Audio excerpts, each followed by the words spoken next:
Thank you for watching this educational module for the Inclusa Dementia Toolkit.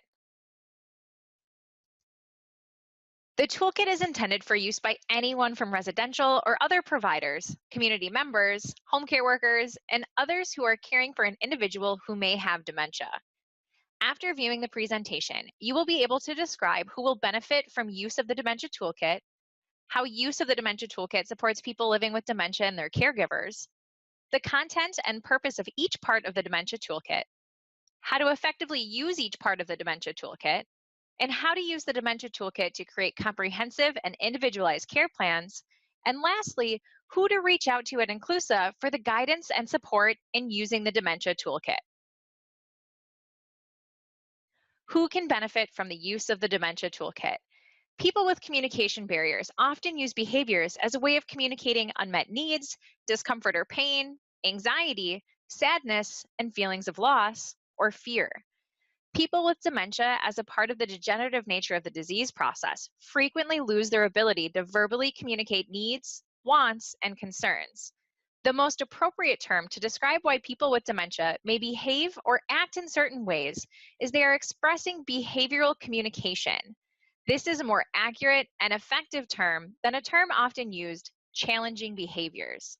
The term challenging behaviors focuses on those people around the person with dementia and how they are affected, whereas behavioral communication puts the focus back on the person with dementia and urges us to seek to understand why they are communicating with us and what we can do to help them. To begin, let's take a look at how the Dementia Toolkit can help those people living with dementia and their caregivers. The overall goal or outcome of the toolkit is to improve care for people with dementia expressing behavioral communication. The documents within the toolkit work together to assist others to care for those who communicate using behaviors. Our goal is not to change the person with dementia. This approach is not effective as the person with dementia does not possess the capacity to adapt. However, we can adapt. We can enter into the world of the person with dementia and help create a safe, comfortable space for him or her.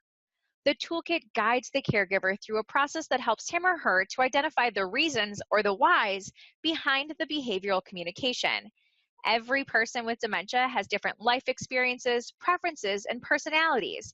And that is why a one-size-fits-all plan for all people with dementia is not an effective or supportive approach. The toolkit can help you learn about who the person with dementia is and what experiences have made him or her the person they are today. The toolkit provides user-friendly tools to help gather information about the person's daily behavioral communication to determine what patterns may exist. Finally, the toolkit helps you develop a complete and personalized action plan to help guide your approach and interactions with the person with dementia to reduce his or her stress, anxiety, and other troubling feelings. The end goal, a better and more comfortable place for everyone involved. To navigate and utilize the toolkit, you'll be using the following documents. The member history form allows you to discover the person, learn about their life and work history, their family, preferences, and personality. The observation form allows you to track trends, triggers, and what helps to make things better. Keep in mind, you'll need to utilize one form for each behavior. The problem behavior flowchart helps us identify if this behavior is something that even needs to be fixed, and also really identify whose problem is it. Lastly, the plan of action form allows us to lay out the individualized plan of support. We need to keep where all staff can use every day. And remember, it's a living document and it often changes with the person. Here are examples of the member history form and the observation form. You will receive templates of each of these documents for use. Here are the problem behavior flowchart and the plan of action form. Remember, you will receive templates of each of these documents for your use. Residential providers are encouraged to keep the forms in the residence chart accessible to all staff. Members receiving in-home care are to have the documents available to care providers. If a change in care setting or provider occurs, for example, a hospitalization, please provide these documents for care continuity. Let's take a closer look at the Dementia Toolkit one last time. Utilizing the Dementia Toolkit is easy. Let's get started. Start by asking family or friends to provide information or to complete the member history form. Begin the conversation early. The individual may be able to participate, and you may wish to add this form to your new admission packet.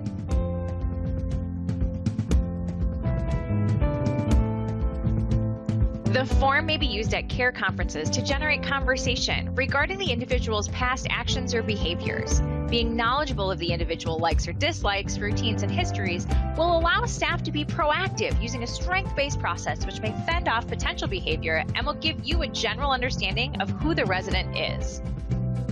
Complete the observation form using specifics to better determine triggers as well as what works to alter the behavior being displayed by the individual. Don't be afraid of documenting the small, most unusual details, as this may be the trigger. The purpose of the observation form is to assist you in determining trends as well as triggers.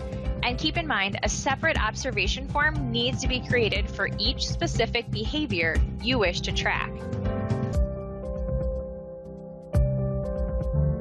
Ask yourself, is this something we really need to fix? We now have some data on the behavior, and it's time to ask questions. Does the behavior put someone at risk? If the answer is no, then this really is not a problem behavior for the person with dementia. It may be irritating or embarrassing for the caregiver, but it is really a so what behavior. Learn to let it go, leave it alone, and don't sweat the small stuff. If the answer is yes, it's time to problem solve. Using the observation form, describe the behavior in detail. Where does it happen? When does it happen? Who is involved? How does it start or stop? And what is said or done? Using the member history form, answer specific questions. Consider emotional and physical unmet needs. Could the level of dementia explain some of this behavior? Could how the person was approached or helped have some impact? And does the person have other medical or psychiatric conditions that might be active? Could personal history, like work, leisure, routines, play a role? Could the environment or cues in it be causing some trouble? Could the time of day or personal habits be a factor? After completing the member history form, it's time to brainstorm with the puzzle pieces. Keep in mind you are not alone. Partner with Inclusa interdisciplinary teams and actively involve significant others. It's now time to come up with a plan of action. Decide on what to do. Decide on who will do what. Decide how to do it. And decide when to start it and when to look again. Let's talk a little bit more about the plan of action. It must always be available to daily direct care staff to work more effectively with the person with dementia. It's also a fluid document and must be updated as new trends and triggers are noted, more effective interventions are discovered, and previously helpful interventions are no longer effective. Also, a separate plan of action needs to be created for each specific behavior which needs to be addressed. Are things better? If the answer is yes, it's time to celebrate. If the answer is no, it's time to rethink and problem solve again.